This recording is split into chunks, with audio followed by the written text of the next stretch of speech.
अन तुसीबहुम फितना औ युसीबहुम अज़ाबुन अलीम। अगर तुम उस रसूल के अम्र की, उनके हुक्म की मुखालिफत लगे रहोगे तो अनकरीब फितने में मुब्तला हो जाओगे या दर्दनाक अजाब में गिरफ्तार होगे। अल्लाह। दो बातें आनी कंपलसरी है। अगर उनका तरीका छोड़ोगे, अगर उनके हुक्म की मुखालिफत करोगे, या तो फितनों में मुब्तला होगे या दर्दनाक अजाब में गिरफ्तार होगे। इसीलिए आज मैं बहुत सारी जगहों पर बड़े बड़े दानिश्वरों को या फिर एजुकेटेड लोगों को सेमिनार करते हुए देखता हूं। मुसलमानों के पसमानदगी को उरूज देने के लिए वो बड़े बड़े सेमिनार भी करते हैं, उसमें एडवोकेट्स भी आते हैं, उसमें डॉक्टर्स, इंजीनियर सब जमा होकर के सर जोड़ करके बैठते हैं और मामलात डिस्कस करते हैं। कई जगहों की खबरें आई कि मुसलमान आखिर क्यों पसमानदा है, मुसलमान क्यों आखिर जिल्लत की तरफ जा रहा है, क्यों इस तरह ठोकरों पर जी रहा है। इस पर बहुत सारे बड़े बड़े दानिश्वर अपने अपने फैसले देते हैं। लेकिन बरसों पहले ही इकबाल ने कहा था, सबब कुछ और है जिसे तू खुद समझता। जी जी। सबब कुछ और है जिसे तू खुद समझता है। जवाल बंदे मोमिन का बेजरी से नहीं। माल ना होने की वजह से हम बिछड़े हुए लोग नहीं हैं, या फिर हथियार ना होने की वजह से हम बिछड़े हुए लोग नहीं हैं। हुकूमत, तख्त, ताज हमारे पास नहीं इसलिए बिछड़े हुए नहीं हैं, बल्कि हकीकी वजह क्या है उसको इकबाल ने यूं कहा, तरीके मुस्तफा को छोड़ना है वजह बर्बादी। जी जी बेशक। इसी से कौम दुनिया में हुई है बेइख्तिदार अपनी। और इसका इलाज क्या है? इलाज सिर्फ एक ही है, हमें करनी है शहीनशाह बतहा की रजा जो। जी जी। वो अपने हो गए तो रहमत परवरदिगार अपनी। वाह वाह। नबी पाक सल्लल्लाहु तआला अलैहि वसल्लम की रजा ये आईने ईमान है, और मुसलमानों हमारी असल जिंदगी भी यही है। बेशक। आज तो जलसे का उन्वान रखा गया नामूस रिसालत की हिफाजत के मुतालिक, तहफ़्फ़ुज़ नामूस रिसालत। मैं कहता हूँ ये सिर्फ जलसों का उन्वान नहीं, हर मोमिन की पूरी जिंदगी का उन्वान है। वाह बेशक बेशक। हर मुसलमान की जिंदगी का उन्वान यही हो कि तुम जी रहे हो तो नबी पाक की इज्जत की हिफाजत के लिए जी रहे हो, और अगर उनकी इज्जत नहीं तो फिर हमारी अपनी कोई इज्जत है ही नहीं। आबरू एमा ज़नाम मुस्तफ़ास्त, हम सब की इज्जत आबरू मुस्तफ़ा के नाम से है। हर चेदरी दुनिया बादे मुस्तफ़ास्त, जो कुछ भी दुनिया में हमें मिला है वो मुस्तफ़ा के बाद है। फर्स्ट प्रायोरिटी हुजूर की जात है। नबी पाक सल्लल्लाहु तआला अलैहि वसल्लम की रजा अगर इतनी अहम ना होती तो सहाबा इकराम रिदवानुल्लाहि तआला अलैहिम मजमाइन में कोई अपनी सुहाग रात छोड़ करके मैदान उहद में नहीं आ रहा होता। जी जी। अगर हुजूर पाक सल्लल्लाहु तआला अलैहि वसल्लम की रजा इतनी अहम ना होती तो अपना घर बार सब लुटा करके कोई सिद्दीक़ अकबर नहीं आ रहे होते। अजीज़ान गिरामी, सहाबा ये समझ चुके थे, जिसकी तर्जुमानी बरेली के इमाम ने किया था, ताजदार अहले सुन्नत इमाम इश्क व मोहब्बत ने किया था। कुरान तो ईमान बताता है उन्हें, और ईमान ये कहता है मेरी जान फ़इन्नल हुब्ब हुवल ईमान कुल्लुहु अला ला ईमान लिमन ला मुहब्बत ला। या आला हज़रत ने फरमाया फ़इन्नल हुब्ब हुवल ईमान कुल्लुहु, उनसे मोहब्बत ही पूरा ईमान है, और खबरदार जिसके सीने में उनकी मोहब्बत नहीं उसका ईमान ही नहीं। बेशक बेशक। और इसी की तर्जुमानी करता है इकबाल, बमुस्तफा बरसा खैश के दी हमाउस्त गरबऊन रसीदी तमाम बुल हबीस। अपने आप को नबी पाक के कदमों तक पहुंचा दो, यही दीन है। और अगर उन तक नहीं पहुंच सके तो जिंदगी अबू लहब की तरह है। अज़ीज़ान गिरामी वक़ार, हमारी अपनी जिंदगियां जो हमें मिली है वो क्या ऐशो इशरत के लिए मिली है? बहुत सारे नौजवान हमारी बातों को कड़वा समझते हैं कि ये सख्त बातें हैं, क्या सब छोड़ छाड़ करके हमें आप ही की बातों के पीछे चलना है? हमारी अपनी लाइफ है, हमें एंजॉय करने दिया जाए। अभी तुम्हारी जवानी उभरी है कि तुम्हें दुनिया हसीन लगने लगी। मेरे अजीजों, किसने कहा कि तुम्हारी अपनी लाइफ है और तुम अपने एंजॉय करोगे? ये कुफ्फार और मुशरिकीन की बोली है, ये जालिमों की बोली है जो ये कहते हैं कि हमारी लाइफ है, हमें आजादी से जीने दिया जाए। जिनके नजदीक जिना कोई माना नहीं रखता, जिनके यहाँ शराब में रक्स करना कोई माने नहीं रखता, जिनके ताश के पत्तों पर इमारतें तामीर हों, उनके लिए ये ऐब की बात नहीं। तुम तो गुलामे मुस्तफा हो। कहाँ उनकी बातें करने लग गए कि ये लाइफ हमारी अपनी है, हमें जीने दिया जाए। अभी अभी जवान हुए हैं, आप दाढ़ी की बात करते हैं, टोपी की बात करते हैं, दीन की बात करते हैं। कहाँ आप हमें नमाजों की तरफ बुलाते हैं, बुढ़ापा आने दिया जाए। अजीजा ने गिरामी वक़ार, मैं उन नौजवानों से कहता हूं तुम धोखे में आ गए। तुम इन कुफ्फार और मुशरिकीन की तकलीद करते हुए या उनके पीछे चलने की कोशिश करते हुए अपने आप को भुला दिया। तुम्हारी असल क्या थी? जिंदगी ये नहीं है किसी के लिए, जिंदगी है नबी की, नबी के लिए। ये मुर्शिद गिरामी हुजूर ताजुश शरिया बदरुत तरीक़ा रहमतुल्लाह तआला अलैह ने अपने आखिर ज़मान में ये नसीहत किया था, ऐ लोगों जो ये कहते हैं कि हमारी अपनी जिंदगी हमें जीने दिया जाए अपनी मर्जी के मुताबिक, नहीं, तुम्हारी अपनी मर्जी के मुताबिक नहीं, तुम जियो तो मुस्तफा की मर्जी के मुताबिक। जिंदगी ये नहीं है किसी के लिए, जिंदगी है नबी की, नबी के लिए। ना समझ मरते हैं जिंदगी के लिए, जीना मरना है सब कुछ नबी के लिए। और उनके दादा इमाम अहले सुन्नत फरमाते हैं, दहन में जुबान तुम्हारे लिए, बदन में है जान तुम्हारे लिए, हम आए यहाँ तुम्हारे लिए, उठे भी वहाँ तुम्हारे लिए। हाँ, हमारे पास जो कुछ भी है या रसूल अल्लाह वो सब तुम्हारे लिए, हमारा अपना क्या है। इसीलिए जिन लोगों को ये लगता है कि हम नामूस रिसालत की हिफाजत के लिए अगर किसी को आवाज देते हैं, कभी हमें आग में कूदने की जरूरत पड़े तो हम हिचकिचाते नहीं। अगर किसी को ये एतराज है कि ये खुदकुशी है तो उनको ये जवाबन हम अर्ज करते हैं, खुदकुशी उस वक्त होगी जब किसी लैला की मोहब्बत में मजनू जान दे रहा हो। दुनियावी मजाजी इश्क में कोई फांसी के फंदे पर लटक कर अपनी जान दे रहा हो। मेरे अजीजों, यहाँ मसला दुनियावी मजाजी इश्क और मोहब्बत का नहीं, यहाँ तो मसला ये है जान दी हुई उसी की थी, जान दी हुई उसी की थी। हक तो यह है कि हक अदा ना हुआ। नबी पाक सल्लल्लाहु तआला अलैहि वसल्लम की मोहब्बत पे जो जान दी जाती है, इसे खुदकुशी नहीं कहा जाता, बल्कि ये असल जिंदगी है। और हुजूर ताजुश शरिया रहमतुल्लाह तआला अलैह फरमाते हैं, तेरे दामने करम में जिसे नींद आ गई, या रसूल अल्लाह, तेरे दामने करम में जिसे नींद आ गई है वो फना न होगी, उसे जिंदगी मिली। अल्लाहु अकबर, या रसूल अल्लाह जिंदाबाद। रसूल पाक सल्लल्लाहु तआला अलैहि वसल्लम की इज्जत की हिफाजत के सिलसिले में जो अहादीस तवातुर के हद तक पहुंचती हैं और सहाबा इकराम रिज़वानुल्लाह तआला अलैहिम अजमईन की उनके मामूलात जो हम तक पहुंचते हैं, मैं एक बात आपको बता दूं, सैयदना खालिद बिन वलीद सैफुल्लाहिल मसलूल रदियल्लाहु तआला अन्हु अर्दाहु अन्ना, मोमिनीन को आज चाहिए कि कसरत से हजरत खालिद बिन वलीद को पढ़े। जिसके दिल में बुज़दिली का मर्ज आया हो वो मर्ज खत्म हो जाए। जी जी, खालिद बिन वलीद उस अजीम सिपह सालार इस्लाम का मैं नाम जिक्र कर रहा हूं आपके सामने, जिन्होंने अपनी जिंदगी में 125 जंगें लड़ी। ईमान लाने के बाद की बात कर रहा हूं, 125 जंगें लड़ी और अल्लाह ताला की इनायत ऐसी कि 125 में एक जंग में भी कभी उन्हें शिकस्त नहीं हुई। सुभान अल्लाह, सुभान अल्लाह।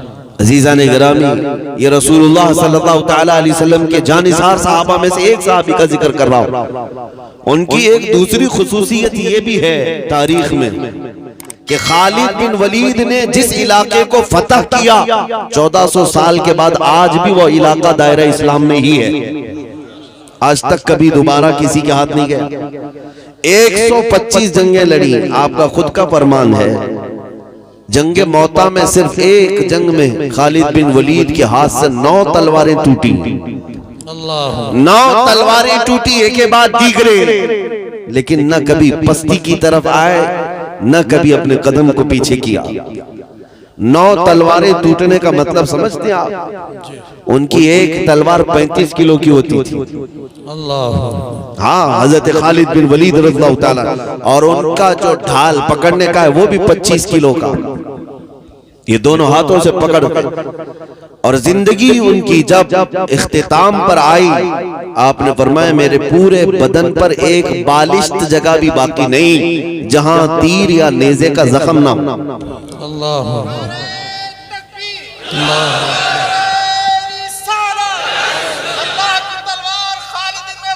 जिंदाबाद जिंदाबाद जिंदाबाद जिंदाबाद जिंदाबाद जिंदाबाद। सैयदना खालिद बिन वलीद रज़ियल्लाहु ताला अन्हु का जिक्र हम बड़े अदब से करते हैं। सुनिए मेरे अजीजों, 125 जंगें, उसमें किसी में शिकस्त नहीं, और पूरे जिस्म पर जख्म इतने कि एक बालिश बराबर जगह भी कहीं बाकी नहीं है। लेकिन आपकी तारीख लिखने वालों ने लिखा है कि सैयदना खालिद बिन वलीद जहां जाते थे सफों की सफे दरहम बरहम करते थे। अल्लाह। और वो बदले जलील जब मैदान जंग में उतरता था तो अच्छे अच्छों के परखचे उड़ा देता। लेकिन एक जंग का मामला ऐसा भी आया खालिद बिन वलीद के साथ कि आप ऐन लड़ाई के वक्त मौजूद थे और कुफार और मुशरिकीन के नरगे में आ गए। कई लोग तलवारें उठाए आपके सामने आए, और लड़ाई के दौरान अचानक आपका अमामा गिर गया, सर पर बंधा हुआ अमामा गिर गया। अरे जंग की हालत है, तलवारें ऊपर सोती गई है, लेकिन खालिद बिन वलीद ने तलवारों की तरफ नहीं देखा, अमामे की तरफ देखा। वो उठाने के लिए आगे बढ़ गए, वो उठाने के लिए आगे बढ़ गए, उठाया। इतनी देर में तो कई लोग गर्दनों पर तलवारें चला देते, अगर नजर चुकी तो जान गई जंग का हाल ये होता है। 4-5 बड़े पहलवान जो सर पर तलवार लेकर के खड़े हैं, ऐसे मौके पर खालिद बिन वलीद अमामे के पीछे लगे। ये जंग के उसूलों में से नहीं होता, एक फौजी के तौर तरीके नहीं होते, एक सिपाही के कारनामे ऐसे नहीं होते। वो सारे लोग सहम गए, जो करीब खड़े थे उन्होंने तलवारें नीचे कर ली और पूछा, क्या तुम ही वो खालिद बिन वलीद हो जिसका चर्चा हर जगह पर हमने सुना है? क्या तुम ही वो खालिद बिन वलीद बतले जलील हो, मुसलमानों के सिपह सालार हो? कहा हाँ मैं खालिद बिन वलीद हूं। उन काफिरों ने कहा कि हमने ऐसी हरकत तुमसे आज देखी जो एक छोटा फौजी भी नहीं कर सकता। जंग की हालत में जब तुम्हारी गर्दन पर तलवार लटक रही हो, तुम्हें अपनी जान की हिफाजत करनी चाहिए, तुम अपनी पगड़ी की हिफाजत कर रहे हो, तुम अपने अमामे के देखने की तरफ मुतवज्जे हो। सैयदना खालिद बिन वलीद ने उस वक्त जो जवाब दिया वो हमारा उन्वान है। खालिद बिन वलीद फरमाते हैं, जालिमों तुम क्या समझते हो कि मैं जिस मैदान में फतह से हमकिनार होता हूँ ये मेरे बाजुओं की ताकत है, ये मेरे तलवारों की झनकार है, ये मेरा शोला है? हरगिज नहीं, बल्कि मैंने उस अमामे की हिफाजत की कोशिश इसलिए की कि उस अमामे में मेरे रसूलुल्लाह के 3 मोए मुबारक रखे हुए हैं। सुभान अल्लाह, सुभान अल्लाह। हुजूर के मोए मुबारक रखे हैं, और मेरा ये विजदान कहता है कि जब तक मेरे सर पर वो अमामा होता है अल्लाह मुझे हर जगह फतह व कामरानी अता करता है। सुभान अल्लाह, सुभान अल्लाह। नारे तकबीर, नारे रिसालत, उलमाए अहले सुन्नत, हजरत मुफ्ती सलमान साहब किबला, नारे तकबीर। जालिमों और दुश्मनों का सामने होना अपनी जगह पर, लेकिन ऐसे हालात में भी मेरे नबी पाक के तबर्रुकात की हिफाजत अपनी जगह पर। यह है नामूस रिसालत की हिफाजत। ऐन जंग के वक्त भी सैयदना खालिद बिन वलीद मेरे मुस्तफा के चंद मुए मुबारका को जमीन पर गिरने नहीं देना चाहते। सुभान अल्लाह। तभी तो वो सहाबाए कराम के मुतालिक कुरान की आयतें आई, रज़ियल्लाहु अन्हुम, अल्लाह उनसे राज़ी हुआ। उरवा बिन मसूद सक़फ़ी, ये कुरैश की तरफ से एक कासिद मक्का हुजूर पाक सल्लल्लाहु ताला अलैहि वसल्लम और सहाबा के हालात देखने के लिए हुदैबिया के मौके पर आए, और देखने के लिए कि मोहम्मद सल्लल्लाहु अलैहि वसल्लम के ये फरजाने, इनके परवाने कैसर और किसरा फतह करने की बात करते हैं तो मुट्ठी भर। उस वक्त सिर्फ और सिर्फ 4000 मोमिनीन की जमात थी, और ये बात करते थे ईरान की हुकूमत को पलट देंगे, रोम की हुकूमत को पलट देंगे। उस जमाने की दो सुपर पावर ताकतें थी। सुपर पावर ताकतों को पलटने की बात मेरे आका सल्लल्लाहु ताला अलैहि वसल्लम की ये परवाह नहीं किया करते थे। तो मक्का वालों ने कहा जाकर के देख लो, बड़े हथियार शायद जमा कर लिए, बहुत सारे असलहे जमा कर लिए, आज हमारे पीछे भी बहुत सारे लोग लगे। अचानक आकर के घरों की तलाशी लेते हैं कि कहीं कुछ जमा करके रखा है। हाँ, एक साहब, एक अधिकारी आए थे हमारे ऑफिस में, अचानक दरवाजा खोलकर वीडियो बना रहे थे, टेबल उठाया, कुर्सी के पीछे देखा, उनको तो एक ब्लेड भी नहीं मिला, एक चाकू और छुरी भी नहीं मिली। इन्हें ऐसा लगता है कि ये मोमिनीन सिर्फ तलवार और चाकू, कैंची और बंदूक से ही लड़ते हैं, उन्हें पता नहीं ईमान की दौलत क्या होती है। जिसके सीने में मोहब्बत मुस्तफा हो वो दुनिया के हथियारों से बेनियाज चलता है। अल्लाह की मदद पर उसे यकीन कामिल है। सैयदना गरीब नवाज रज़ियल्लाहु ताला अन्हु बगैर हथियार के हिंदुस्तान तशरीफ लाए और दुनिया ने देखा है बड़े बड़े राजे महाराजे भी वहां घुटने टेकने पर मजबूर हुए। वो ताकत कौन सी थी? उस अताए रसूल के पास जो ताकत थी वो मोहब्बत रसूल की ताकत। मेरे अजीजों, बात में अर्ज कर रहा था कि नबी करीम सल्लल्लाहु ताला अलैहि वसल्लम के इन फरजानों को चेक करने के लिए उरवा बिन मसूद सख्ती आया, देखें कि क्या इन्होंने हथियार जमा किए। ये वो वक्त था जब अजान हो चुकी है, हुजूर पाक सल्लल्लाहु ताला अलैहि वसल्लम नमाज की तैयारी फरमा रहे हैं और हुजूर वजू कर रहे हैं, सहाबा इर्द गिर्द खड़े हैं। उरवा बिन मसूद कहता है कि ये भीड़ देख करके मैंने पूछा ये क्या हो रहा है? तो लोगों ने कहा कि रसूलुल्लाह वजू कर रहे हैं सल्लल्लाहु ताला अलैहि वसल्लम। वो भीड़ को चीरते हुए अंदर आया, देखा कि वजू कर रहे हैं, तो ये सारे लोग क्यों खड़े हैं? रसूलुल्लाह सल्लल्लाहु अलैहि वसल्लम वजू कर रहे हैं, ये लोग क्या कर रहे हैं? वो भीड़ चीरते हुए आया, देखा हुजूर तो वजू कर रहे हैं, लेकिन सहाबा सब जो इर्द गिर्द खड़े हैं, कोई अपने दामन आगे किए हुए, कोई हाथ पसारे हुए खड़ा है। जब नबी पाक कुल्ली करते हैं तो किसी न किसी सहाबी का हाथ आगे आता है, वो कोई ना कोई अपना दामन बढ़ा देता है। हुजूर अपना चेहरा धोते हैं, चेहरे से निकलने वाले कतरे भी सहाबा अपने दामनों में लेते हैं और फिर अपने चेहरे से मल लेते हैं, अपने जिस्म से मल लेते हैं। यहाँ तक कि नबी पाक सल्लल्लाहु ताला अलैहि वसल्लम का वजू मुकम्मल हुआ, ये सहाबा पानी का एक कतरा भी जमीन पर गिरने नहीं दे रहे थे। और उरवा बिन मसूद ये देखा और वापस अपने आकाओं के पास जाकर के कहा कि उनसे लड़ने का इरादा छोड़ दो, उनसे लड़ने का इरादा छोड़ दो। लोगों ने पूछा क्या बड़ी ताकत है उनके पास? कहा नहीं, मैंने मोहम्मद सल्लल्लाहु अलैहि वसल्लम के पास हथियारों की ताकत तो नहीं देखी, लेकिन परवानों और फरजानों की एक ऐसी तादाद देखी जो कैसर और किसरा के पास भी नहीं है। मैंने किसरा का भी दरबार देखा, कैसर का भी दरबार देखा। जब बादशाह सामने होता है तो ताज़ीम तो बहुत सारे फौजी करते हैं, लेकिन मोहम्मद सल्लल्लाहु ताला अलैहि वसल्लम के फरजानों में मैंने देखा उनके वजू का कतरा वो जमीन पर गिरने नहीं देते, तो फिर उनके खून का कतरा जमीन पर गिरने कब देंगे? यही हालात थे। अल्लाहु अकबर, सुभान या रसूल अल्लाह, सुभान अल्लाहु अकबर या रसूल अल्लाह। अजीजा ने गिरामी वकार इसी को देख करके कहा था, किसी ने दीवान गाने इश्क़ मोहम्मद को देखकर घबरा गई है गर्दिशे दौरान कभी कभी।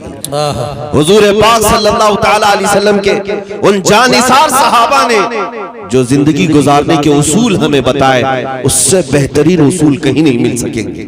आज मुझे अफसोस इसी बात का है कि जिसके पास दुनिया का सबसे हसीन चेहरा है, मुझे बताओ ऐ मुसलमानों, क्या मेरे मुस्तफा करीम सल्लल्लाहु ताला अलैहि वसल्लम से हसीन कोई और है?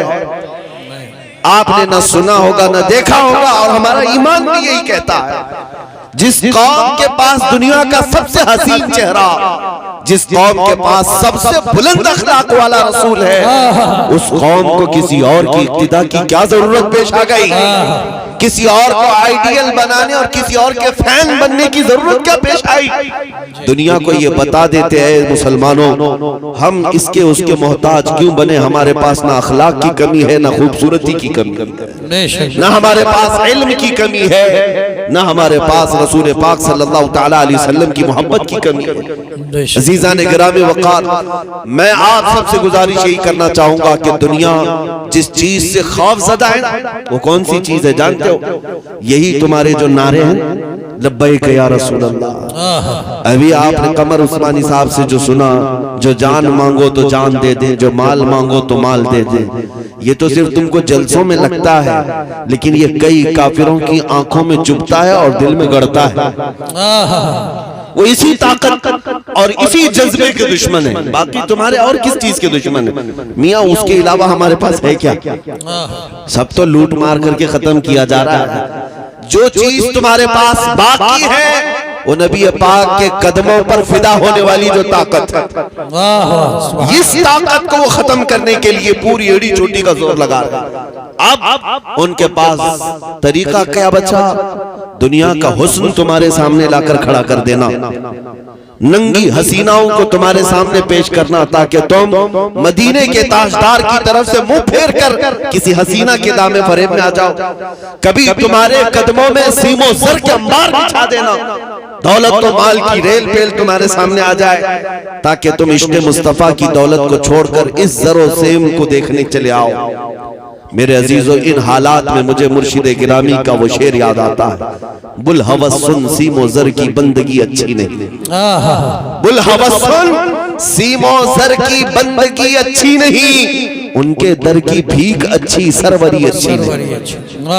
उनके दर की भीख अच्छी, सरवरी अच्छी नहीं। दुनिया अब तुम्हें जो आजमाती है वो हुस्न जमाल देकर या दौलत व माल देकर, और जो मोमिन दौलत व माल हुस्न जमाल के देखने के बाद भी बहकते नहीं, उनके दामे फरेब में फंसते नहीं, उनके लिए फिर ये तलवारें उठाते हैं, उनके लिए ये आतंकवादी मॉब लिंचिंग करते हैं, उनके लिए जेलों की सलाखें हैं। लेकिन मेरे अजीजों, ये सिर्फ और सिर्फ मोमिन का ही इतना मजबूत ईमान होता है, न वो जेल की सलाखों से कभी डरता है, न फांसी के फंदे से घबराता है। जी जी वाह। आज मेरे पास वक्त बहुत कम है, एक मैसेज देने आया हूं हिंदुस्तान के मुसलमानों। अभी आप तमामी हजरात के लिए घबराने की कोई जरूरत नहीं, डर और खौफ में जीने की कोई जरूरत नहीं। तुम्हारे माल मता, दुकानें, जायदाद लूटना है तो ये लूट चुके, अब तक लूट चुके, लेकिन जो चीज बाकी है तुम्हारे पास वो ऐसी चिंगारी है जो बड़े बड़े महलों को खाकिस्तर कर सकती है। बेशक। वो कौन सी चिंगारी है? वो इश्क़ मुस्तफा की चिंगारी। ये चीज आज भी बाकी है। मैं खुद सफर पर हूँ, मुसलसल सफर पर हूँ। हिंदुस्तान के कोने कोने में भी मैंने देखा, छोटा बच्चा भी देखता है तो लब्बैक या रसूल अल्लाह। वो नौजवान जो दीन से दूर भी था लेकिन करीब आता है जलसे में लब्बैक या रसूल अल्लाह कह रहा है। उस दिन के बाद फिर हमें ये एहसास हो गया कि ईमान की हरारत आज भी मौजूद है। तुम्हारा ये कुछ नहीं कर सकेंगे, ज्यादा से ज्यादा खौफ तारी करने की कोशिश की जाएगी। आज अभी जिक्र कर रहे थे धर्म संसद का, ये पाखंडी ये समझते हैं कि एक गुफे में बैठकर एक वीडियो बनाकर वायरल कर दें तो मुसलमानों के अंदर धकधकी लग जाएगी, खलबली मच जाएगी। ऐसे बहुत सारे कुत्ते आए और चले। बेशक बेशक। ईमान वाले कल भी सलामत थे, आज भी सलामत है, और इंशाअल्लाह सुबह क़यामत तक हिंदुस्तान की सरजमीन पर सजदे किए जाएंगे इंशाअल्लाह, अज़ानें गूंजेंगी इंशाअल्लाह। जो कर सकते हैं वो कर लेने। उनको ऐसा लगता है एक वीडियो वायरल करने से सब खौफज़दा हो जाएंगे। यही काम तो करबला की सरजमीन पर यजीद ने किया था। यही काम कूफा में उबैदुल्लाह बिन जियाद ने किया था। हजरत हानी बिन उरवा को मार करके, हजरत इमाम मुस्लिम बिन अकील को मार करके गवर्नर हाउस पर लटका दिया कई लाशों को, और सारे कूफा वालों को बता दिया देखो मैं मार भी सकता हूँ, कत्ल भी कर सकता हूँ, डर के अंदर हो जाओ। तो क्या मुस्लिम बिन अकील के कत्ल के बाद, हानी बिन उरवा के कत्ल के बाद, इमाम हुसैन की शहादत के बाद इस्लाम ठंडा पड़ गया? नहीं, इस्लाम खत्म हो गया। बल्कि उसके बाद फिर हमारा ये नारा है, इस्लाम जिंदा होता है हर करबला के बाद। वाह वाह, सुभान अल्लाह।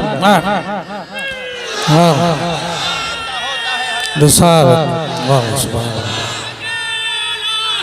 जिंदाबाद जिंदाबाद जिंदाबाद सुभान अल्लाह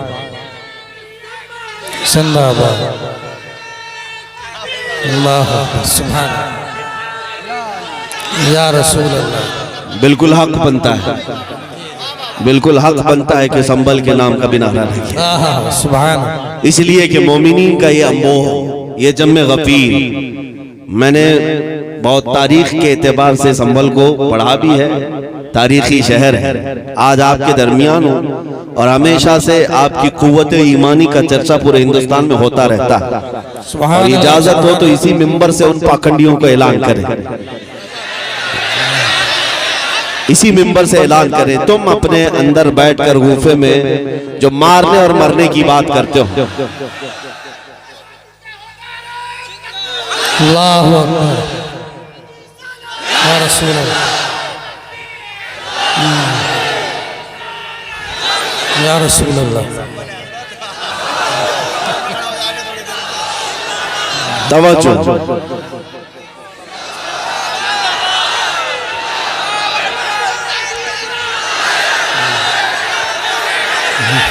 मेरे अजीजों तवज्जो। लब्बैक लब्बैक लब्बैक या रसूल अल्लाह, लब्बैक लब्बैक लब्बैक लब्बैक आप तवज्जो या रसूल चाहें, बैठ अल्लाह, जाए, बैठ जाए। लब्बैक। तशरीफ रखें आप हजरात, तशरीफ रखें। अब बयान से बात कर लें, बयान से बात कर लें, बयान से बात कर लें, बयान की तरफ तवज्जो करें। नारे तो हो जाएंगे, बयान की तरफ तवज्जो करें। मेरे अजीजों, जलसे रोज होते हैं हिंदुस्तान में और नारे भी रोज लगते हैं, लेकिन ये जो नारे हैं ये रगे जान को फड़काने वाले, जी जी, ये यूं ही नहीं लग रहे, ये किसी मुकर्रिर के लिए लगने वाले नारे नहीं है। जी जी, ये नाम मुस्तफा पर जो खून गर्म होता है जी जी, उस गर्मी के नारे होते हैं और इसी से उन्हें खलबली भी है, इसी से तकलीफ भी है। मैं इस मिंबर से कहता हूँ, एक लोमड़ी और एक लोमड़ा वो भौंकते रहते हैं, देखते होंगे आप, और फिर हजारों सिक्योरिटी गार्ड के बीच में घूमना। अरे मर्द हो तो मुकाबला करो, मैं तन्हा घूम रहा हूँ पूरे हिंदुस्तान में, सुभान अल्लाह, अल्हम्दुलिल्लाह। सुभान अल्लाह। तन्हा आया, हमारे पीछे कोई सियासी ताकत नहीं है, हमारे पीछे कोई ऐसा सपोर्ट भी नहीं है। बाज लोग तलाश करने के लिए मेरे घर तक आए थे कि इनको कौन बैकिंग कर रहा है, कौन सी सियासी पार्टी इनके पीछे है। हमने कहा था तुम्हारी नाक रकड़ जाएगी और तुम पता नहीं कर पाओगे कि कौन बैकिंग कर रहा है, इसलिए कि ढूंढा ही करें सदर कयामत के सिपाही, वो किसको मिले जो तेरे दामन में छुपा। हम मोमिनीन की बैकिंग और अगर सपोर्ट कहीं से होता है तो गुंबद खजरा से होता है। नबी पाक सल्लल्लाहु तआला अलैहि वसल्लम की मोहब्बत लेकर हम पूरी दुनिया में तन्हा चलते हैं, अल्हम्दुलिल्लाह। खौफ नहीं होता, इसलिए कि जालिमों डराओ उसे जिसे जीने का शौक हो। मौत से डराना, जेल से डराना, फांसी से डराना, उसे डराओ जिसे जीने का शौक है। हम तो रोज रात ये सोच करके सोते हैं कि कब मलकुल मौत आए, रूह कब्ज करे और हमारे नबी से हमारी मुलाकात कराए। सुभान अल्लाह, सुभान। नारे तकबीर, नारे रिसालत, इज्तिमाए पैगामे हक, उलमाए अहले सुन्नत, मुफ्ती मोहम्मद सलमान साहब क़िबला अज़हरी, नारे तकबीर, सुभान अल्लाह। शबे गौर भी उसी गुल से मुलाकात की रात। अजीज़ाने गिरामी वक़ार, मैं बात ये कह रहा था, आप अपना जोश थोड़ी देर के लिए खामोश रखें, थोड़ी देर के लिए। मैं बात ये कह रहा था कि इनकी इतनी ताकतों के मातहत होने के बाद लोमड़ी और लोमड़ा चंद कमरों के अंदर बैठ करके वीडियो बनाकर वायरल करके मुसलमानों के दिलों को छलनी करने की कोशिश है। और हैपोक्रेसी, जो डेमोक्रेसी खत्म होकर हैपोक्रेसी जो आई, ये सारे मनाजिर के बाद मैं उनसे कहता हूँ, मैंने एक क्लिप सुनी, कोई वो लोमड़ी कहती है एक, और एक लोमड़ा कहता है कि हम 20 लाख लोगों को मारेंगे, इतने मुसलमानों का कत्ल करेंगे तो फिर हमारे यहाँ पर हिंदू राष्ट्र कायम हो जाएगा। जालिमों, तुम्हारे अंदर इतनी हिम्मत ही नहीं है, मारने मरने की बात पाखंडियों से हो ही नहीं सकती, कभी हो ही नहीं सकती। एक बात मैं कहूंगा, अगर मारने और मरने का शौक ही है तो चलो मैं भी चलता हूं, तुम भी चलो, बॉर्डर पर खड़े हो जाते हैं। अब बॉर्डर पर खड़े होंगे, अपने देश की रक्षा करते हैं, अपने देश की हिफाजत के लिए चलो बॉर्डर पर चलते हैं, फिर देखा जाएगा कि कितनी गोलियां तुम खाते हो, कितनी हम खाते हैं। जी जी। और मैं अकेले की बात नहीं कर रहा हूं, इंशाअल्लाह उल अजीज जिस दिन मेरे मुल्क अजीज की हिफाजत की बात आए, ये उलमा भी हाजिर होंगे, ये मजमा भी हाजिर होगा इंशाअल्लाह। इसलिए कि इस मुल्क को हमने खून जिगर से सींचा। जी जी। यहाँ हमारी तारीख मौजूद है। अजीजा ने गिरामी वक़ार, इन आतंकियों के गले में अगर हुकूमत ने पट्टा नहीं डाला तो ये कुत्ते इन हुकूमतों को ही नोच खाएंगे। वो दिन भी आएगा जब यही कुत्ते इनके लिए भारी पड़ जाएंगे, यही भारी पड़ जाएंगे। अंदाजा कर ले मेरे अजीजों, कारून शायद ये समझता है कि पैसे की रेल पेल से मैं 100 साल जी लूंगा। ये शद्दाद, ये हमान, ये फिरौन ये समझता है कि मैं अपनी ताकत के बलबूते पूरे लोगों की गर्दनों पर हुकूमत कायम कर लूंगा। वो तो बड़ी ताकतें थी, तुम्हारी हैसियत मच्छर के बराबर भी नहीं। और अगर हुकूमतें खुलेआम ये सारी बातें कर रही हैं मेरे अजीजों, एक तारीख यहाँ वैसी भी आई थी 100 साल पहले, 100-150 साल पहले, 1857 की तारीख, जिसको अंग्रेज आज भी गदर कहता है। अंग्रेज आज भी गदर कहता है। 1857 की तारीख में अंग्रेजों को भी यही नशा चढ़ा था, यही नशा चढ़ा था कि हम जो चाहे कर लेंगे, कत्लेआम करेंगे, मार डालेंगे। उस वक्त किफायत अली काफी रहमतुल्लाह ताला अलैह को फांसी पर चढ़ाया था। जी जी। फांसी पर चढ़ा करके जश्न मनाए थे 8 दिन तक। क्यों किफायत अली काफी को चढ़ाया था जानते? एक आलिम रब्बानी को इसलिए चढ़ाया था कि वो बोलते थे तो हजारों का मजमा जमा होता, लोग उनके पीछे दीवाना वार घूमते। तो ऐसे उलमा तो उनको खलते हैं। फांसी पर चढ़ा करके 8 दिन तक जश्न मनाया था, लेकिन खुदाई कानून उन्हें मालूम नहीं। तुम एक किफायत अली काफी को जो ये कहता था कोई गुल बाकी रहेगा न चमन रह जाएगा और रसूलुल्लाह का दीने हसन रह जाएगा, फांसी पर चढ़ा करके तुमने ये सोचा कि एक आशिक रसूल की जुबान बंद कर दिया, उसे गर्दन से अलग करके जिस्म को अलग कर दिया। अब उम्मत ठंडी हो जाएगी, ये जमात सो जाएगी। लेकिन मौला ताला का एहसान तो देखे, मुरादाबाद ज्यादा दूर नहीं है। किफायत अली काफी को यहाँ फांसी पर चढ़ा रहा है अंग्रेज, और मौला पड़ोस में बरेली में इमाम अहमद रजा को पैदा कर रहा है। सुभान अल्लाह। ज्यादा फासला न शहरों का है न तारीख का है। एक आशिक रसूल अगर तुम्हारे हाथों फांसी पर चढ़ा है तो अल्लाह ताला ने दूसरा ऐसा आशिक पैदा किया जिसने करोड़ों दिलों में ये इश्क भर दिया, करूं तेरे नाम पे जां फिदा, न बस एक जां दो जहां फिदा, दो जहां से भी नहीं जी भरा, करूं क्या करोड़ों जहां नहीं। मैं बात ये करना चाहता हूँ, तुम जितने चिराग बुझाओगे मौला उतने चिराग और रोशन फरमाए। सुभान अल्लाह, सुभान अल्लाह। जिसको जिसको तुम पकड़ करके कत्ल करने की धमकियां देते हो, ये इस्लाम न कल मिटा था न आज मिटा है, ना सुबह क़यामत तक मिटा सकोगे।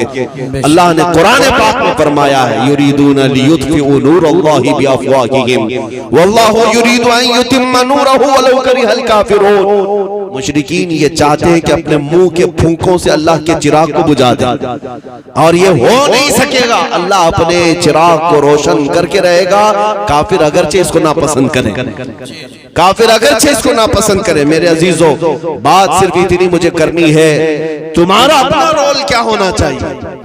क्या यही जोश के नारे जो हम पिंडाल में बैठ करके करें? क्या हमारी यही तकरीरें जो जलसे तक रहे? नहीं मेरे अजीजों, हमारा लक़ब, एक मोमिन का लक़ब ये था कफन बरदोश। ये सीने पर बल्कि अपने कंधे पर कफन लेकर के चलता है, इसे मौत से खौफ नहीं है। तो ये खौफ जब तुम्हारे सीने से निकलेगा तो हक बोलने की हिम्मत उतनी बढ़ती चली जाएगी। ज्यादा से ज्यादा तुम्हें किस बात से डराया जाता है आज? फांसी से, ये सबसे हाईएस्ट सजा है ना, या जेल से? ये दोनों चीजें एक मोमिन के लिए कोई माने नहीं रखती। जेल की सलाखों पर जाने के बाद बुजुर्गों ने लिखा भी है कि मोमिन घबराना नहीं, अगर मुस्तफा के नाम पर गया है, अगर नबी पाक के नाम पर गया है तो अंदर जाने के बाद हो सकता है तेरी माँ, तेरी बीवी, तेरे भाई देखने ना आए, लेकिन एक रात जरूर आएगी जब ताजदार मदीना खुद तशरीफ। सुभान अल्लाह, सुभान अल्लाह। वो भी खौफ नहीं रखना, हुजूर के इंतजार में हम दिन काट लेंगे। हुजूर के इंतजार में हम रातें काट लेंगे। और रही बात फांसी की, उसके मुतालिक भी रिवायतें मौजूद हैं कि जिन जिन गुलामों को जालिमों ने अपने हाथों से कत्ल किया या फांसी पर चढ़ाया, फंदा बाद में लगा, चेहरा मुस्तफा पहले मौजूद। सुभान अल्लाह, सुभान अल्लाह। वो नबी पाक सल्लल्लाहु तआला अलैहि वसल्लम तशरीफ फरमा थे। अजीजान गिरामी वक़ार, ये दो तमन्नाएं जिसके पास है, फिर उसे किस बात का खौफ है? बेखौफ जियो। ये मुल्क हमारा कल भी था, आज भी है। ये भीख में मांगा हुआ हमारा मुल्क नहीं है, और किसी की चापलूसी करके खरीदी हुई जमीन हमारी नहीं है। ये हमारे आबा व अजदाद, बल्कि आदम अलैहिस्सलाम की जमीन है, हमारे बाप की जमीन है, हमारे बाप की जमीन है। अजीजा ने गिरामी वक़ार, मैं बात ये अर्ज करना चाहता हूँ, आयत करीमा जो मैंने पढ़ी थी उसमें अल्लाह ने यही फरमाया, अगर रसूल के हुक्म की मुखालिफत करोगे तो फितने में मुब्तला हो जाओगे और अज़ाब अलीम में गिरफ्तार हो जाओगे। अभी देर नहीं हुई है, अभी सवेरा है। मैं नौजवानों को कहता हूँ, उस नुक्ते पर आ जाओ, उस पॉइंट पर जमा हो जाओ जहां रसूलुल्लाह सल्लल्लाहु अलैहि वसल्लम ने अपने सहाबा को छोड़ा था। मेरे आका ने हुजूर को जहां छोड़ कर नसीहत फरमाई थी, उस नुक्ते पर आ जाओ, बस बाकी सब तुम्हारा, सारे मैदान तुम्हारे हैं, कोई ताकत तुम्हें ज़ेर नहीं करेगी इंशाअल्लाहुल अज़ीज़। लोग जिस तरह की बातें करते हैं, मैं आपको बताऊं, सलाहुद्दीन अय्यूबी का भी तज़किरा करते हैं। सुल्तान सलाहुद्दीन अय्यूबी, फातिह बैतुल मुक़द्दस, एक सिपह सालार के नाम से दुनिया जानती है। आज अंग्रेज भी उस सलाहुद्दीन की तारीफ में रतबुल लिसान है। अंग्रेज भी कहता है वैसा जर्नल हमने नहीं देखा। क्यों जानते हैं? अंग्रेजों की किताब में लिखा हुआ है, सलाहुद्दीन अय्यूबी ने 18 साल तक जंगें लड़ी सलीबियों के साथ, ईसाइयों के साथ, लेकिन उसमें लाखों कैदियों को अपने हाथों से आजाद किया। आजाद करने की आदत बहुत ज्यादा थी। किसकी? सलाहुद्दीन अय्यूबी की। शहादत है मतलूब व मकसूद मोमिन, न माले गनीमत न किश्वर कुशाई। एक आशिक रसूल का जो मकसूद होता है ना, वो ये नहीं है कि सिर्फ गर्दनें उड़ाना है, उसका मकसूद जो होता है वो अल्लाह, उसके रसूल की रजा। सलाहुद्दीन अय्यूबी के साथ एक वक्त ऐसा भी आया जब आप बीमार हो गए। इस बीमारी के आलम में मुसलमानों के एक काफिले पर एक ईसाई जर्नल ने हमला किया था, बुरनिस नाम था उसका। उसने हमला किया और सारा माल लूट लिया, कोड़े लगाया, औरतें भी थी, बच्चे भी थे और भी लोग थे। लेकिन मारते मारते उस जालिम ने क्या कहा था जानते हो? ए मुसलमानों, पुकारो अपने मोहम्मद को, मोहम्मद को बुलाओ, क्यों तुम्हारी मदद के लिए नहीं आता? मुआज़ अल्लाह रब्बिल आलमीन। जब वो इस तरह के ताने दे दे करके माल लूट रहा था और सारे लोगों को निहत्ता पा करके मार रहा था, लुटा हुआ काफिला, ये ताराज काफिला जब वापस लौटा तो सलाहुद्दीन अय्यूबी से शिकायत की कि सुल्तान इस्लाम, हमारे साथ ऐसे मामलात हुए। ये वो हालात थे जब सलाहुद्दीन सख्त बीमार थे, जिसको मरगुल मौत कहा जाता है, यानी मौत की बीमारी, मरगुल मौत, मौत की बीमारी जिसको कहा जाए। लोग इयादत के लिए आ रहे थे, लेकिन सलाहुद्दीन अय्यूबी ने जैसे ही ये बात सुनी, अल्लाह की बारगाह में हाथ फैलाया, कहा ऐ रब्बे जुल जलाल, तूने सलाहुद्दीन को हर चीज अता की, बस तेरा ये नाचीज बंदा, आजिज बंदा इतनी भीख मांगता है कि मेरी उम्र को इतनी लंबी कर दे कि मैं बुरनिस का सर उड़ा सकूं। अल्लाह, इतनी जिंदगी और दे दे। क्यों? इसलिए कि नबी पाक सल्लल्लाहु तआला अलैहि वसल्लम को उसने ताना मारा। मोमिनीन से ये कहा ना कि मोहम्मद को बुलाओ। सलाहुद्दीन अय्यूबी बीमारी के आलम में ये दुआ करते रहे। 2.5 साल का अरसा गुजरा। 2.5 साल के बाद आप शिफायाब हुए, सेहतमंद हुए, और उसके बाद खड़े हुए और तलवार लेकर के निकले। मोमिनीन की फौज को जगह जगह रवाना किया, मार के हुए। एक दिन वो आ भी गया जब ये बुरनिस हत्ते चढ़ गया मुसलमानों की, हाँ गिरफ्तार हो गया। और मुसलमान जब फातिह की हैसियत से बैतुल मुकद्दस में आए और उस बुरनिस को पकड़ करके लाए, सलाहुद्दीन अय्यूबी की आदत तो थी कि गिरफ्तार कैदियों को रोज आजाद करता था, रोज आजाद करते थे। उस दिन भी जितने कैदी आए थे उनमें से अक्सर को आजाद किया। जब बुरनिस का नंबर आया, उसने कहा ऐ सलाहुद्दीन, तुम्हारी आदत तो हमें पता है कि तुम गिरफ्तार कैदियों को माफी के बाद आजाद कर देते हो, मैं भी माफी मांगता हूं, मुझे अपने वतन जाने दे दो। सलाहुद्दीन अय्यूबी ने एक तारीखी जुमला कहा, ऐ बुरनिस, अगर तुझे मैं माफ कर दिया तो अल्लाह का अजाब मुझे गिरफ्तार करेगा, मैं अल्लाह के अजाब में गिरफ्तार हो जाऊंगा। तेरी जुबान से मैंने वो नाजेबा कलमा सुना है जिसको एक मोमिन सुन करके जिंदा रहना बेकार समझता है। सलाहुद्दीन अय्यूबी ने तलवार लहराई और उसकी गर्दन पर रख करके कहा, आज से 2.5 साल पहले तूने मुसलमानों से कहा था कि बुलाओ मोहम्मद कहाँ है, देख उस मोहम्मद ने सलाहुद्दीन को भेजा है तेरा सर कलम करने। सुभान अल्लाह, सुभान अल्लाह, नारे तकबीर, सल्लल्लाहु ताला अलैहि वसल्लम, फातिहीन इस्लाम, सुभान अल्लाह, उसका सर कलम किया। लेकिन जो बात मुझे अर्ज करनी है वो ये है मेरे अजीजों, ये जो 2.5 साल का अरसा गुजरा ना, जो बीमारी के आलम में थे सलाहुद्दीन अय्यूबी, ये 2.5 साल के बारे में उनके शागिर्द और उनके फौजी रिवायत करते हैं, एक दिन भी हमने सलाहुद्दीन को पैर फैलाकर सोते हुए नहीं देखा। अल्लाह, 2.5 साल तक पैर फैला करके नहीं सोया। बीमार भी थे, लोग कहते कि लंबा सो जाएं, वो कहते जलाल में आकर कि तुम मुझे सीधा सोने की बात करते हो, जबकि मेरे ऊपर अभी फर्ज बाकी है, मेरे नबी पाक को गाली सुभान अल्लाह, उस फर्ज की जब तक सुबुकदोशी ना हो मैं अपने पैर लंबे नहीं करूंगा। ये थे हमारे सलातीन इस्लाम, इनको अल्लाह ताला ने जो फतूहात अता की है वो वफाए मुस्तफा पे अता की है। नबी पाक सल्लल्लाहु ताला अलैहि वसल्लम की वफादारी में मिली है सारी चीज। अजीजान गिरामी वक़ार, आज मैं आपसे भी यही कहता हूँ, ताकत और कुव्वत जमा करने की कोशिश में अपने वक्त को सर्फ ना करो, बल्कि जवानों से मैं सिर्फ इतनी बात कहूंगा, किसी दिन खड़े हो जाना, किसी दिन खड़े हो जाना, आंख बंद करके अपने नबी पाक को हाजिर और नाजिर समझना और कहना, या रसूल अल्लाह, दुनिया में बहुत थक चुका, रंगीनियां रानाइयां देख करके मैं गुमराह तो बहुत हुआ, लेकिन अब जो चलूंगा तो सिर्फ आपके कदमों के पीछे चलूंगा। सुभान अल्लाह, फिर देखना कि रसूलुल्लाह सल्लल्लाहु ताला अलैहि वसल्लम की इनायतें आएंगी कि नहीं आएंगी। इसलिए कि वो रसूल निहायत ही गैरतमंद रसूल है, गैरतमंद रसूल है। उन जवानों से मैं कहता हूं जो किसी लैला की मोहब्बत में मजनू हो गए, पागल नजर आते हैं, चेहरा लटका हुआ है, महबूबा छोड़कर भाग गई तो ये खुदकुशी करने पर आ गया और शेर और शायरी में जिंदगी गुजारने लग गया। एक साहब आए थे मेरे पास, वो दर्द की दास्तान सुना रहे थे, 4 साल का हमारा रिश्ता था, छोड़कर भाग गई और आप चेहरा लटकाए इधर उधर घूम रहे, शेर और शायरी कर रहे हैं। मैंने यही कहा था ना था, जब दिल देना ही था तो ऐसे को क्यों दिया जो रोज अपना दिल बदल। ये दुनिया है जिसको आला हज़रत ने कहा था, शहद दिखाए जहर पिलाए, कातिल डाइन शोहर खुश, ये अपने शोहर को मारने वाली दुनिया है। तुमको दिल देना ही था तो ऐसी लैला को क्यों दिया जिसका तुम्हारे ताल्लुक से कोई ऐसा ख्याल नहीं है। मेरे अजीजों, एक दिल अल्लाह ने दिया, काश अगर दरे मुस्तफा पर रखा होता, ताजदारे मदीना के हाथों में दिया होता। मेरे मुस्तफा की गैरत इतनी है कि तुम्हारी आखिरी सांस तक वो कभी तुम्हारा हाथ नहीं छोड़ते।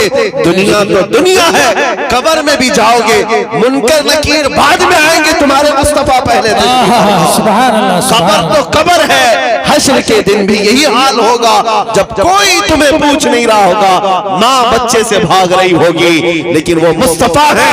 फरमाते हैं कयामत के दिन तुम देखोगे मेरे कंधे पर चादर पड़ी होगी और चादर खसक खसक कर गिर रही होगी।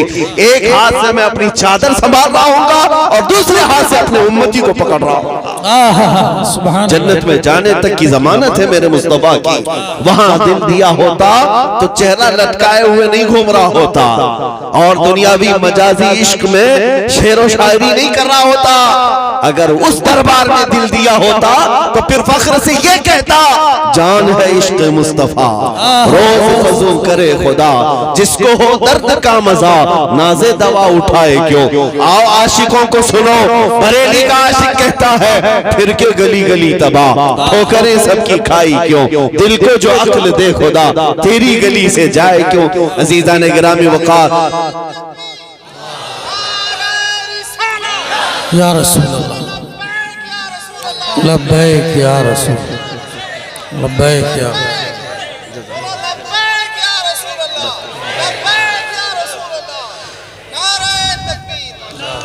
मैं बात अर्ज ये कर रहा हूं, इसके उसके पैरोकार होना और इसके हुस्न पर फिदा होना ये छोड़ दो। तुम्हें जवानी इन दुनियावी मजाजी आशिकों के तौर पर गुजारने के लिए नहीं दी गई है। तुम्हें जो दुनिया और तुम्हें जो जिंदगी दी गई है वो नबी पाक सल्लल्लाहु ताला अलैहि वसल्लम से वफा के लिए दी गई है। उहद के मैदान में एक खातून ऐसी है मदीने की जिसके 4 रिश्तेदार इंतकाल कर चुके थे, भाई भी, बेटा भी, बाप भी, शौहर भी। 4 लोग एक ही औरत के शहीद हो गए। जब सहाबा उसे खबर देने के लिए आए, तुम्हारे बाप भी शहीद हुए, तुम्हारे बेटे भी, तुम्हारा भाई भी, तुम्हारा शौहर भी। उस खातून ने क्या पूछा, ऐ लोगों सब मेरे घर वालों के कत्ल की खबर दे रहे हो, पहले बताओ रसूलुल्लाह सलामत है या नहीं? हुजूर पाक सल्लल्लाहु ताला अलैहि वसल्लम सलामत है या नहीं? साहबा ने कहा अल्लाह के नबी सलामत है। वो खातून कहती है मेरा चांद सलामत है तो पूरी कायनात सलामत है। सुभान अल्लाह। उन्हें गम किसी और चीज का नहीं था। ऐ मेरे अजीजों, ये है मोहब्बत मुस्तफा जो हमें उन सहाबा ने अता किया। एक मदीने की खातून हुजूर की बारगाह में जिहाद में जाने के वक्त 1.5 साल का बच्चा लेकर के आई। 1.5 साल का बच्चा लेकर के आई। कहा या रसूल अल्लाह मेरे घर में इसके अलावा कोई जवान नहीं, मेरा शौहर इंतकाल कर चुका, 1.5 साल का बच्चा, इसे भी कबूल कर ले। साहबा ने पूछा इसका क्या करेंगे? वो खातून कहती है मुझे पता है ये चल भी नहीं सकता, तलवार और तीर तो नहीं चला सकता, लेकिन या रसूल अल्लाह आप अपने मुजाहिद सहाबा के हाथों में दे दे, जब दुश्मनों की तरफ से तीर चले तो मेरा बच्चा ढाल के काम आ सकता है। वो फिदा करने वाली खवातीन जिन्होंने अपने सुहाग भी हुजूर पाक सल्लल्लाहु अलैहि वसल्लम के कदमों पर निछावर किए। आज की दुल्हन कौन है? ऐसी दुल्हन जो अपने जवान दूल्हे को ऐसे जंगी हालात में जाने की इजाजत दे दे, वो सिर्फ और सिर्फ खवातीन मदीना हो सकती है। नबी पाक सल्लल्लाहु ताला अलैहि वसल्लम की मियां ये मोहब्बत की बात जो हम करते हैं ना, ये आसान चीज नहीं है। ये शहादत का है, उल्फत का है, कदम रखना। लोग आसान समझते हैं मुसलमान होना, बातें कर लेना, यहाँ बैठ करके ये सारी चीजें कर लेना आसान है, लेकिन मेरे मुस्तफा की मोहब्बत तुमसे इम्तिहान मांगती है, इम्तिहान मांगती है। और तुम हर मुसीबत को गले लगाने के लिए तैयार हो जाओ, फिर देखना सितारों से आगे जहां और भी है। ये जो तुमको दिख रहा है ना, मैं जाऊंगा तो मेरी माँ का क्या होगा, मेरी बीवी का क्या होगा, छोटे बच्चे हैं मेरे उनका क्या होगा, इस तरह के हालात और वसवसे शैतान तुम्हारे जहन में लाता है। मेरे अजीजों, इस वक्त सिर्फ इतना सोचना, क्या मदीने के उन सहाबा के बीवी बच्चे नहीं थे? क्या उनके माँ बाप नहीं थे? उनके घर बार, उनके जायदाद प्रॉपर्टी नहीं थी? सब था उनके पास, फिर भी वो हुजूर पाक सल्लल्लाहु ताला अलैहि वसल्लम की वफा में ऐसे शरीक होते। एक अब्दुल्ला अस्वद की बात करूं मैं, एक अब्दुल्ला हुजूर की बारगाह में आए, कहा मुझे कोई बेटी नहीं देता, मैं काला हूं, जवान हो गया। हुजूर ने खत लिख करके भेजा, जा अम्र बिन वहब एक सहाबी है, अंसार है, उनकी बेटी है, निहायत खूबसूरत बेटी। हुजूर ने कहा जा उसके यहाँ पैगाम निकाह ले जा। अब्दुल्ला अस्वद गए, हुजूर का पैगाम दिया। ये वो साहबी हैं जिनकी बेटी पूरे मदीने में सबसे हसीन है, और अब्दुल्ला ये सबसे काले हैं। एक काले जवान को हुजूर ने भेजा है सबसे हसीन लड़की के बाप। और जब वो गए अम्र बिन वहब के पास, सुनाया तो बाप और माँ दोनों थे लड़की के। देखा ऊपर से नीचे और कहा तुम्हारे निकाह की बात आई है मेरी बेटी से? कहा अल्लाह के नबी ने भेजा। उस साहबी ने थोड़ा तामुल किया, थोड़ी ताखीर की और कहा आप वापस जाएं, मैं खुद हुजूर से बात कर लूंगा। इतना कह करके पलटाया। अब्दुल्ला ने कहा ये तो रोज की बात है, रिजेक्ट तो हर जगह से होते थे, नहीं बात नहीं। आए हुजूर के पास, लेकिन ऐ मुसलमानों, मदीने का माहौल क्या था? वो नौजवान दुशीजा जो मदीने की सबसे हसीना थी, अंदर घर से बाहर आई। बाप से पूछा कौन आया था? कहा फला फला आया था। क्या लेकर आया?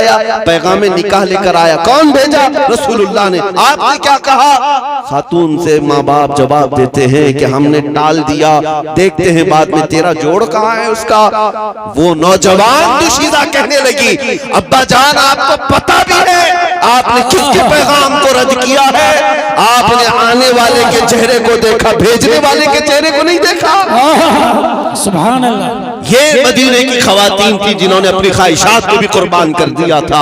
यहाँ ख्वाबों के शहजादे बनाए जाते हैं, ख्वाबों की शहजादियां बनाई जाती हैं। मेरे घर में आने वाली दुल्हन हूर से कम ना हो। और औरतें ये तस्वुर कर ले मेरा शोहर बड़े एक्टर और फिल्मी हीरो से कम ना हो। ये खाम ख्यालियां हैं तुम्हारी, ये पुलाव है जो तुम ऐसे ही पकाए हुए हो, ख्याली पुलाव। मेरे अजीजों, हकीकत में कुछ नहीं होता जो स्क्रीन पर दिखता है। हर नौजवान को अपनी तमन्नाएं हुजूर के कदमों पर रखना चाहिए। नौजवानों, तुम अगर अल्लाह की बारगाह में दुआ करो तो यूं करो, शादी अगर अभी नहीं हुई, मौला वो दुल्हन अता कर दे जो मुझे तुझसे और तेरे रसूल से करीब कर दे। और दुल्हन ये दुआ करे, मौला मुझे वो रफीक हयात, वो शरीक हयात अता कर जो मेरे आधे ईमान को मुकम्मल तरीके से भर दे, मुझे तेरी बारगाह में सर बसुजूद होने वाला बना दे। ये होती है तमन्नाएं। जब बेटी ने ये कहा तो बाप दौड़े दौड़े हुजूर के पास आए। जब अब्दुल्ला अस्वद हुजूर के पास वो किस्सा सुना रहे थे कि मैं रिजेक्ट होके आया हूं, वो साहबी भी पीछे पीछे आके कहा, या रसूल अल्लाह माफ कर दे, ताखीर हो गई। मैंने सोचा था कि बेटी से पूछ लो, लेकिन मेरी बेटी कमाल का ईमान रखती है, कमाल का ईमान रखती है। मैंने सिर्फ बेटी की खातिर इनको पलटाया था। हुजूर ने माफ कर दिया और उनका निकाह तय हुआ मस्जिद नबवी में। तवज्जो चाहता हूँ, तवज्जो। ये अब्दुल्ला अस्वद गरीब भी है, काले भी है, पैसा भी नहीं शादी करने का, खुद रसूलुल्लाह ने पैसे दिए, सुभान अल्लाह, माल दिया के जा शादी का सामान खरीद ला, जो जहेज लगता है, जो घर बसाने के लिए सामान की जरूरत है, ले आओ। ये अब्दुल्ला गए बाजार में सामान खरीद रहे थे, शादी का सामान खरीद रहे थे। अचानक मदीने की गलियों में आवाज आई, दुश्मनाने मुस्तफा ने मदीने पे हमला किया, अल्लाह के नबी जिहाद की तरफ निकल रहे। हुजूर पाक सल्लल्लाहु ताला अलैहि वसल्लम निकल पड़े हैं। अब्दुल्ला अस्वद जो बाजार में शादी का सामान खरीद रहे थे, पलट गए और जंग का सामान खरीदना शुरू किया। तलवार खरीदी, नेजा खरीदा, घोड़ा खरीदा, वो जिरा खरीदी, जो लोहे की टोपी होती है और लोहे का लिबास होता है, ये खरीद लिया। जितने पैसे थे पूरे खर्चा कर दी, एक रुपये भी नहीं बचाए।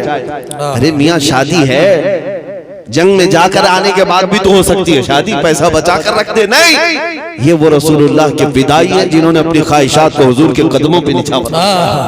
उनका मतमा, उनका मकसूद नजर सिर्फ रसूलुल्लाह की रजा थी।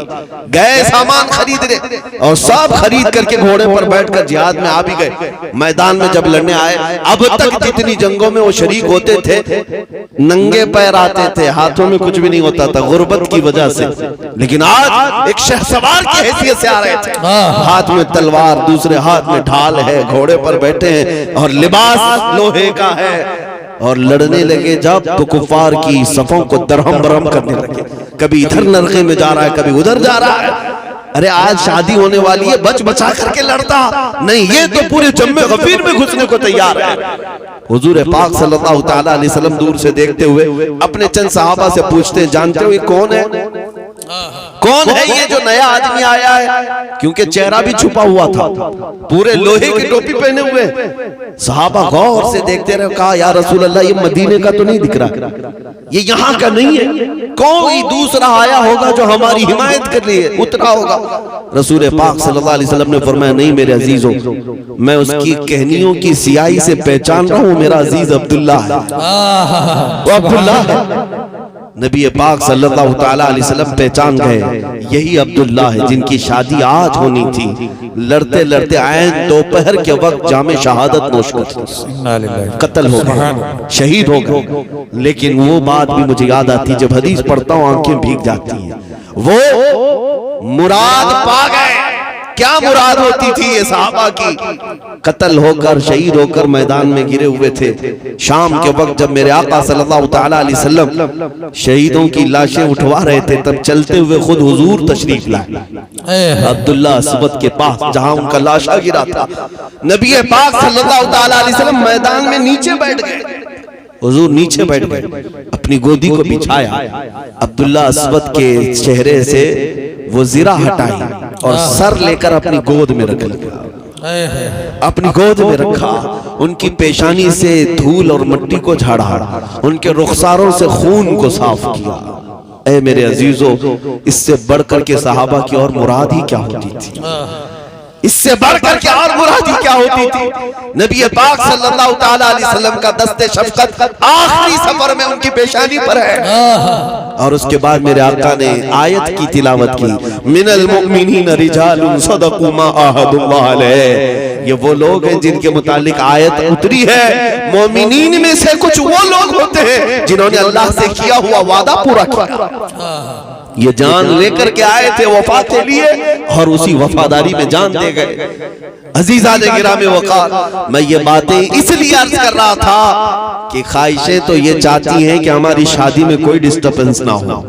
ख्वाहिशें तो यही चाहती हैं कि शादी के मौके पर कोई दूसरा प्रोग्राम भी ना हो। लेकिन वो सहाबा ने ये साबित कर दिखाया, हर चेदरी दुनिया बादे मुस्तफा, जो कुछ दुनिया में है रिश्ता नाता वो सब मुस्तफा के बाद है। अगर नबी पाक की इज्जत सलामत है तो हमारी जिंदगी है, और अगर हुजूर पाक सल्लल्लाहु तआला अलैहि वसल्लम की तरफ कोई उंगली उठ गई तो फिर हमारा जीना किस काम का है, फिर हमारी खुशियां किस काम की है, फिर ये रिश्ते किस काम के हैं। हमें पता है कि कब्र में जाना है तो उस मुस्तफा को मुंह दिखाना, हमें पता है कि हश्र में जाने के बाद उनकी शफाअत के सिवा कोई चारा नहीं। तो इसीलिए फाजिल बरेलवी ने कहा था, आज ले उनकी पनाह, आज मदद मांग उनसे, कल न मानेंगे क़यामत में अगर मान गया। मेरे अजीजों, मैं गुफ्तगू को समेटता हूँ, उन नौजवानों से मैं मुअद्दबाना इल्तिमास करता हूँ जिन्होंने मोबाइल इंटरनेट पर अपनी जिंदगियां तबाह बर्बाद कर डाली। रात रात भर बैठकर अजनबियों से चैटिंग करना, गेम खेलना, जिंदगी पूरी इसमें तुमने तहस नहस कर डाली। तुम्हें पता भी है कि तुम्हारी आंखों की हया खत्म हो गई, तुम्हें पता भी है तुम्हारे जिस्मों के अंदर की हया खत्म होती चली गई। ये आंखें दी गई थी दीदारे मुस्तफा के लिए, ये आंखें थी तड़प पैदा करो कि नबी पाक सल्लल्लाहु तआला अलैहि वसल्लम के चेहरे जमाले जहां आरा को एक बार देखना, एक बार देखना। लेकिन तुम किस दुनिया की इन लज्जतों में खो गए। निकल आओ बाहर, तौबा करो आज के बाद से कि मैं तन्हाई में भी हूं तो अल्लाह का खौफ रखूंगा, मजमे में भी हूं अल्लाह का खौफ रखूंगा। सिर्फ इतना तसव्वुर ले जाओ मेरे अजीजों कि मैं जहां कहीं भी होगा मेरे रब ताला के मुशाहिदे से गायब नहीं हो सकता, और नबी पाक सल्लल्लाहु तआला अलैहि वसल्लम की मुस्तफाई से बाहर नहीं हो सकता।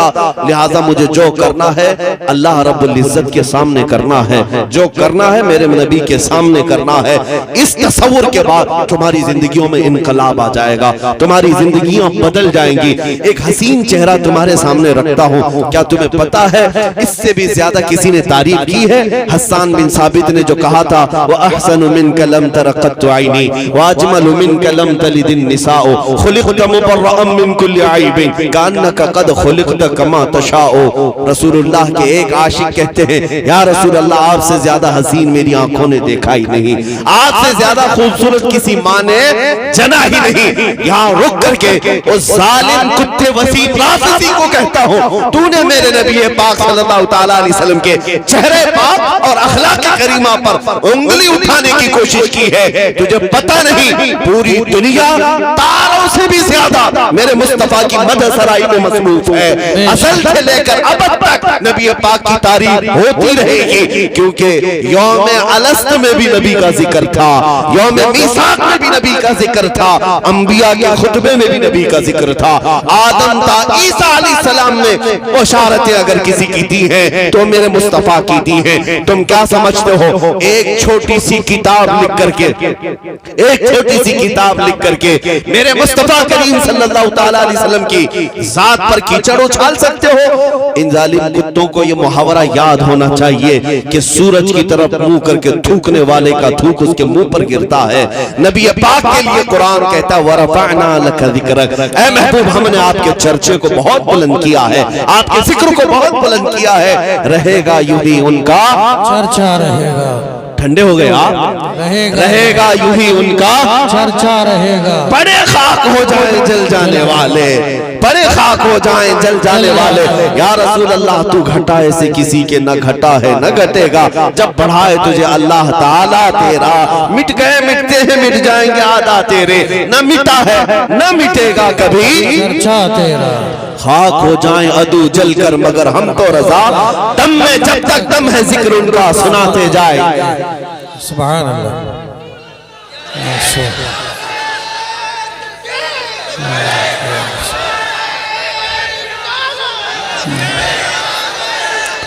सुभान अल्लाह, सुभान अल्लाह।